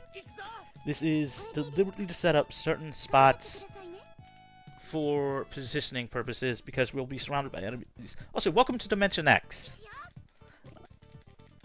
All of them will go for Sasami, so we're going to move here. No, that's the old strat with actually buffing Ryoku first. We want to buff Tenchi here, so that way we will get an extra spin attack off before everything else. She will stay there. Buff Tenchi as well. Essentially what we're doing is we're going to move Tenchi forward so that way he can spin attack before the others get the actual move off. And because of the speed tie between Ryoku and Washu, we picked Washu to go first, so that way she will move and be able to act just before Ryoku to be able to set it up so that way Ryoku will move after Tenchi and essentially set it up so that way she can use her multi-hit attack on all the enemies. And because he's got lower strength at present, we want that buff. And because the spots had to pick certain locations there, because we're going to use Tenchi's spin attack to damage as many of them as we can, use Ryoku's actual beam squall to deal extra damage as well. So we're going to use this here. If I had thought about it, I could have moved Ryoku to where Tenchi was, or back a little bit.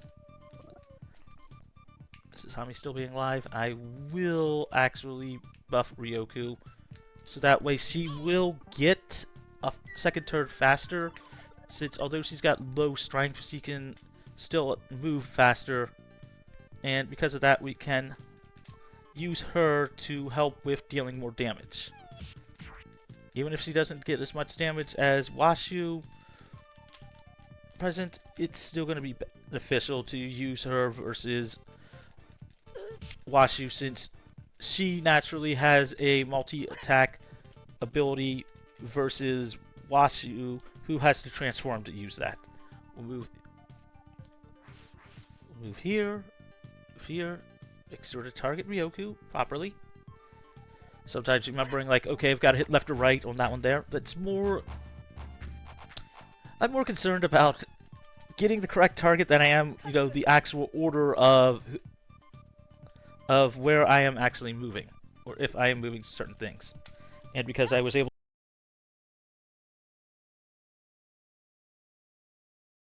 to set the turn order properly, Washu was able to buff.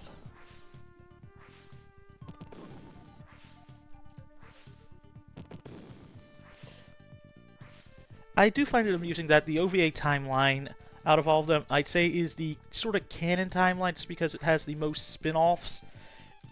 With GXP, it's like what, GXP, the War on something or other, the second adaptation of GXP, plus all 3 different OVA sides of stuff.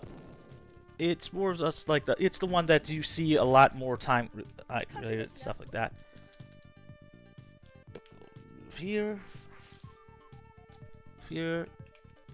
So fire her laser, just or the extra damage. Washu will be able to punch. Use her Washu punch and finish off. Or I get lucky on the damage roll. Now we're going to be facing some clones of Ryoku. They move very fast. They're golden in color, and we're going to position it so that way Tenchi can take advantage of some stuff big time. I will point out that the fact that I only have 42 strength on Tenchi instead of 43 dramatically does change the damage range. But just like Pokemon, you know, the attacks do have set values. So, I'm gonna go like this. We're going to choose Sasami again. Washu, Ryoku. Taking advantage of turn order again, because we want Washu to be able to buff up Ryoku before she attacks. And we're going to have Sasami wait here. Buff Tenchi. Give him the haste ability, so that way he will get one action before everybody else. And because we buff him just before everybody else, essentially, because he has not had a turn yet, we set his wait timer to activate at a lower time as soon as he gets to move. Ryoku's going to move, I guess, up here. Now, I'll have her... I'll move her down. No, the original spot's better on that one there. As at this point, it's more of... We're manipulating where we can, but I haven't really taken the time because it's so deep in that I can't control stat averages, and I can't really think about like a lot of the stuff like that. And lucky me, I got a quick kill. I got a crit on that one there. So that's very good. That'll save some time. And luckily, there are no spawns here other than the Ryokis that appear on screen. So we're good there. Now we're just going to have them all come close. Take out Sasami, please. Okay. That's good for me. Now we're hoping to get all 3 close by. Okay, yep, we got that set up, so Tenchi's next action will be beneficial to us, since he'll be able to spin, cut, and get rid of most of them. Okay, surrounding Tenchi, so 2 there. Ryoku will have to back up some. Luckily, with one of them being nearly dead anyway, which is very useful. A spin cut will automatically kill one of them. If Ryoku doesn't kill any of them on her own, and having a lower strength stat present is going to be a pain, but Yeah, we'll kill one here. Second one will get damaged. Oh, good. Got a crit there. Was that the one that I already damaged? Nope. We got lucky there.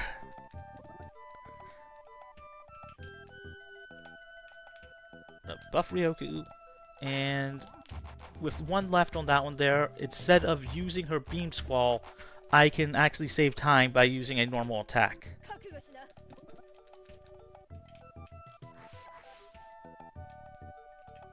So normally I would Beam Squall here if there were more alive, but since there are not, I can just use Ryoku's normal attack and just make it a lot faster. Really? I did not know that could happen. Learn something new every day. I guess it is there, but I've normally never had it be that bad, so learn something new every day. Since that's the one that's going to die next turn. Oh. Kill that there. Welcome to me learning new things. I have never had that happen. So there's your clip for that's never happened before for the run. If you don't want to do that. That and the character dying early on. But, Masu not having enough space, so we'll just wait there. Ryoku, her Light Slice should kill.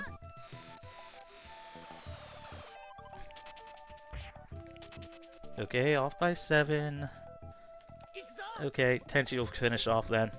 I'm not even going to need to know that I need to do another attack.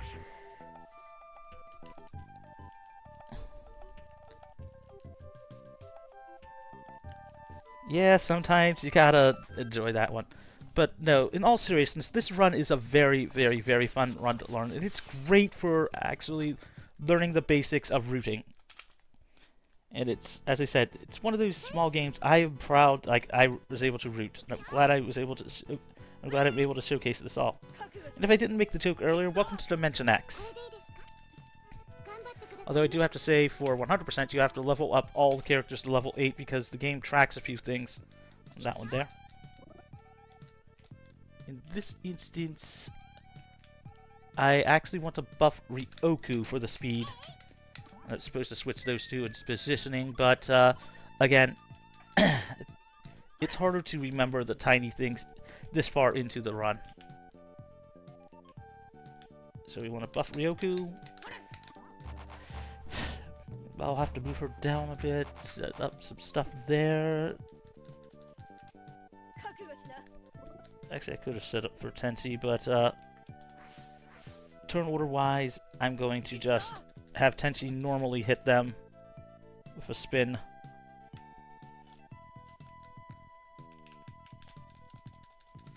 And bad menuing on that one there, but again, rooting on the fly for this part of it. We'll want them to go towards Sasami. So Ryoku, so Ryoku can actually set up to attack some stuff with her Beam Squall.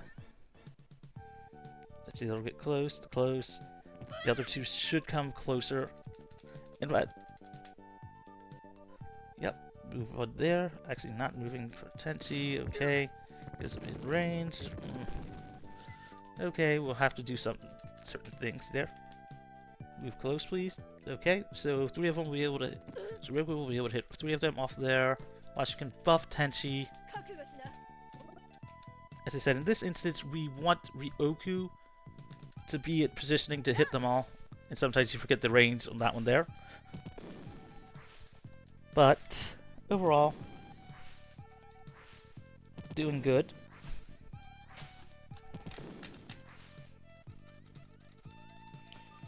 This is going to be over.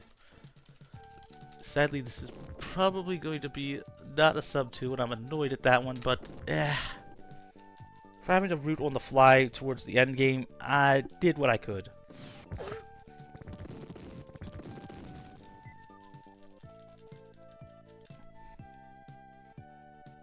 Closer, okay, there's some damage there. Okay, with Tenchi on that one there. Washi will buff Tenchi. Gonna use that there. Buff Tenchi. Tenchi will have enough to normal attack, I guess. We're do I want to just use the spin attack to guarantee the extra damage? I'm just going to use the spin attack and then normal attack that there. Ryoku doing a nice solid bit of damage there.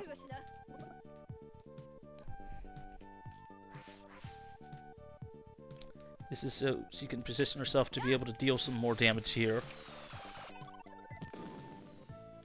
Weaken that there. So Tenchi's follow-up can hurt to Washu can punch there, and Ryoku and Tenchi can finish off the extra enemy. Yep, doesn't matter who attacks, because we're basically going to set this up to take out all the enemies.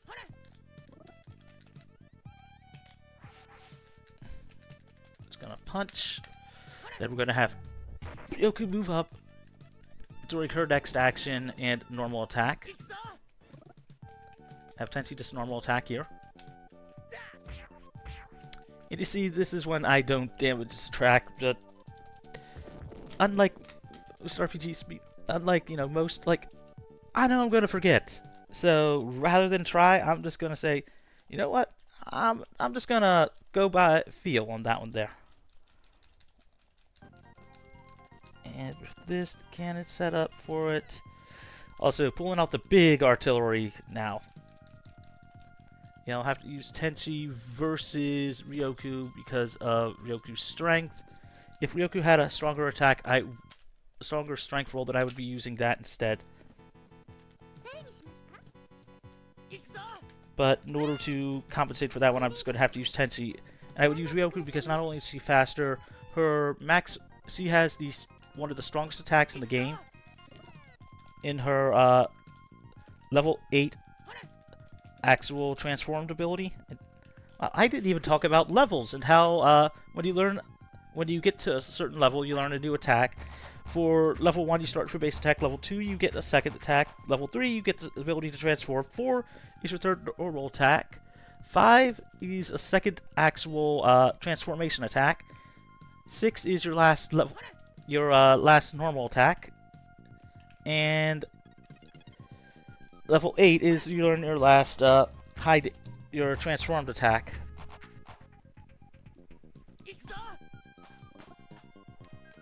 I'm gonna just wait here. Tenchi is just out of range from that there, so we're just gonna wait. Tenchi, because we're out of range. I'm gonna transform. I'm gonna move forward, and I'm going to basically do the same kick attacks as I've been doing. Again, if Ryoku had a stronger attack, I would be using her, since that way I can just transform a bit faster. Come on. Sometimes it does not want to read the, hit the input as fast. That there, okay. Not the cleanest, should take a couple attacks. He'll get hit by a giant cannon.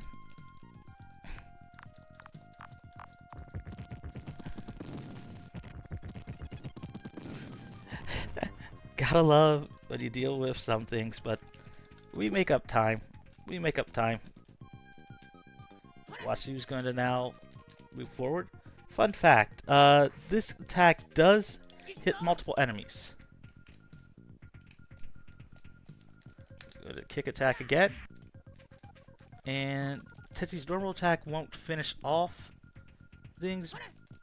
And if we're lucky with Wasu, her actual doll should be able to take it out.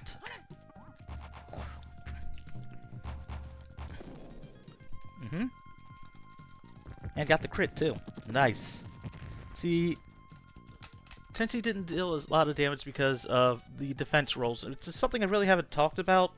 There's an entire formula for it, and for me, I'm not going to try to remember it. But now we're on the final battle. A one-on-one. Oh, until she creates clones of...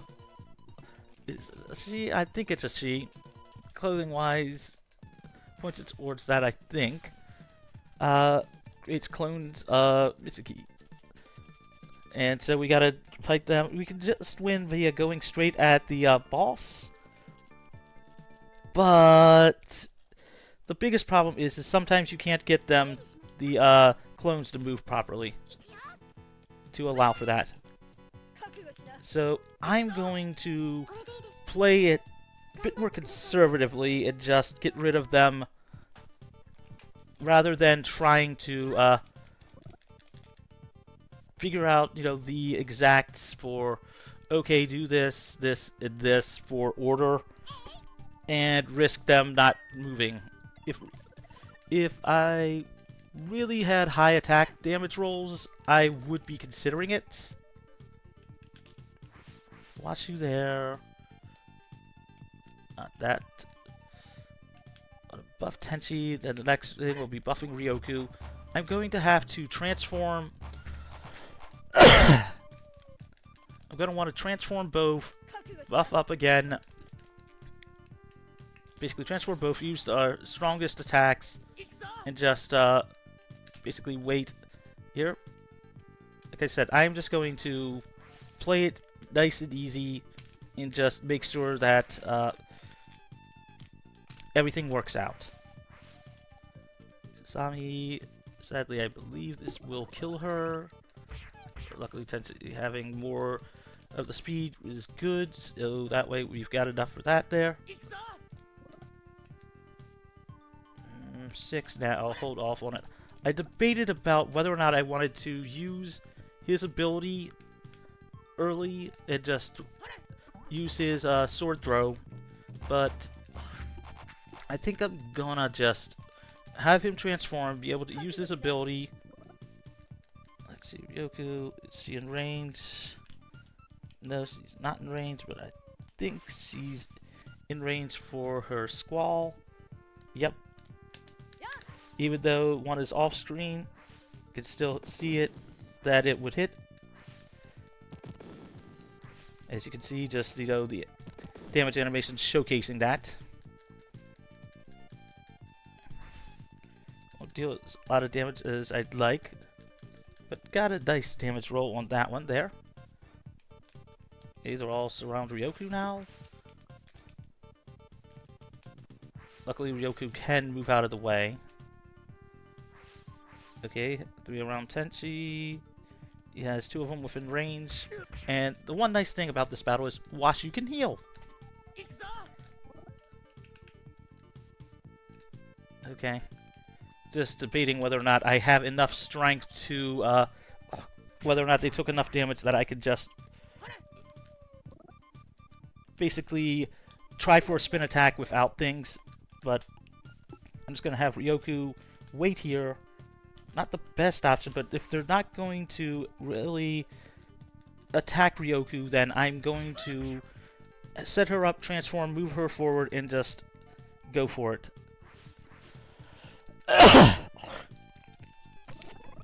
Like I said, if they're going to leave Ryoku open, then despite her not having a lot of strength, it's going to be easier to just use that with a transform Ryoku. It'll take a few hits, but it'll work out. Leave all of them speed and range. Yep. Now you get to see something unique. Again, Tenchi's Light Hawk wings. Don't ask me, the whole lore behind it has something to do with it, with multi-dimensional, multi-versal, and multi-timeline stuff. I said the lore gets complicated. Okay, just gonna use that there, punch there, Washi punch. And I will take a second since they're so close to just wipe them out so I have extra turns.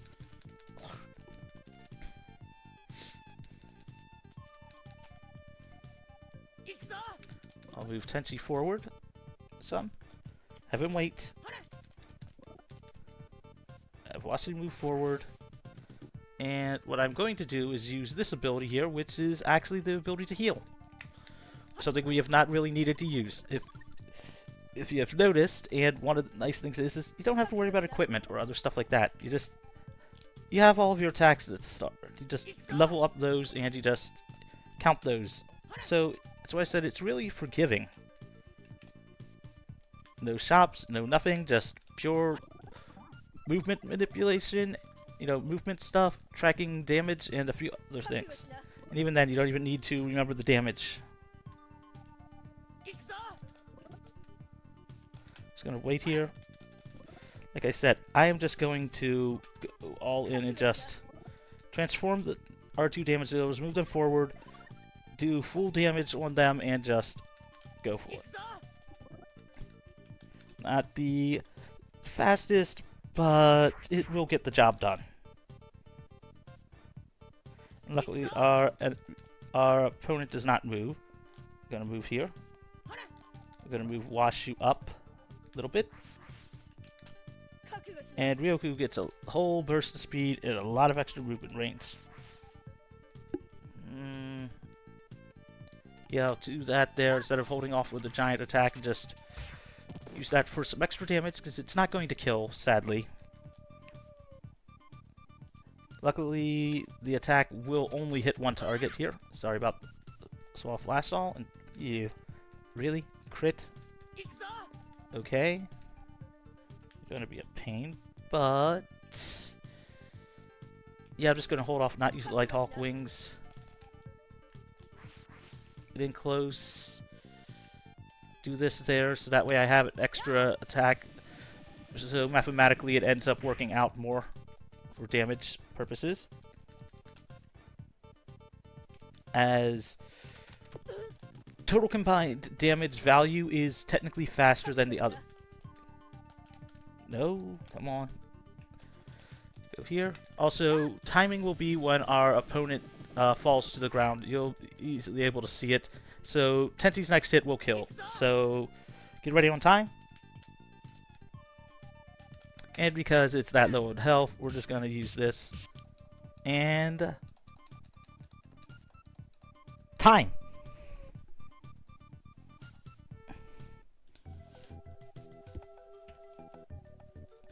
Playing conservatively, like, I would have loved to have been able to show off a lot more stuff, but you take what you can get. And as far as marathon luck goes, very bad for the start and having to reroute some stuff, but overall, like, you can all see, just it's a fun little game. Like, not that hard to learn, pretty easy to follow. In fact, just watching, my last marathon run, you can, with good commentary, you can pick up all the little things easily. Just have some notes, and it's just easy to track.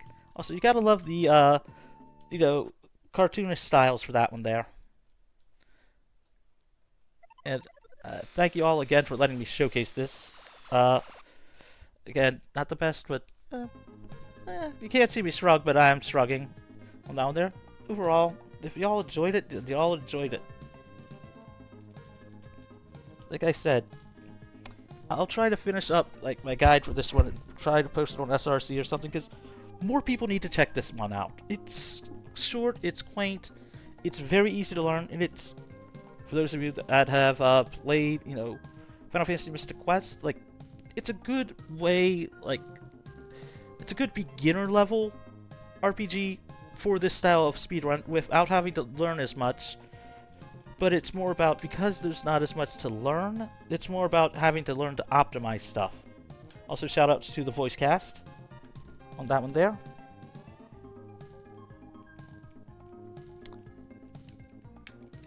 And as I said, if you guys want to follow me on Twitch, it's Mageius1. And like as I said, like I try to speedrun a lot of different things, try to route a lot of different games, and basically make it so that way more people can check out and learn different types of games, even if they don't have a lot of time, because Lord knows I've got very little time here and there, so just have to basically make things so that way you can pick it up here and there and just easily